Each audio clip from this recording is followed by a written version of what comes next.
North Carolina loses to Florida State 35-25, and if you're looking for one word to describe this UNC team right now, there's a few that I'm sure are not too kind, but the one I'll settle with tonight is lost. This team is all kinds of lost, and I'm not sure there's an in-season fix for how bad they look more often than not.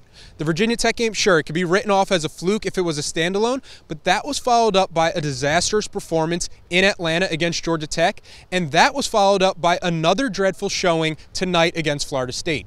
Things are certainly wrong, but this team is showing that this is who they are.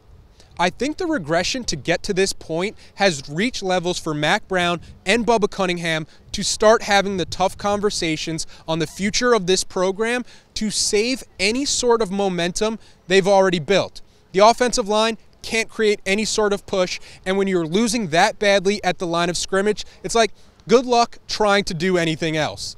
Outside of Josh Downs, the production from the receiving room has been next to non-existent. UNC turns to Joffrey Brown because of the lack of production and separation downfield from Emory Simmons and Anton Green, but unfortunately, you're no better off because Brown, with all that speed, continues to struggle catching the ball.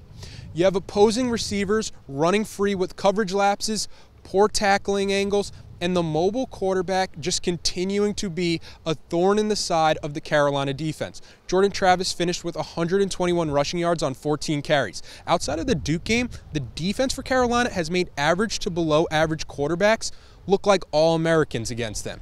I saw the same looks on the sideline today that I saw in Atlanta, where very little worked and no one could quite understand why. What's even worse is that this team has become undisciplined with the frustration that comes with not having any answers. 12 penalties for 110 yards, and it's mostly pre- and post-play penalties like unsportsmanlike conduct, which are the easiest ones to avoid.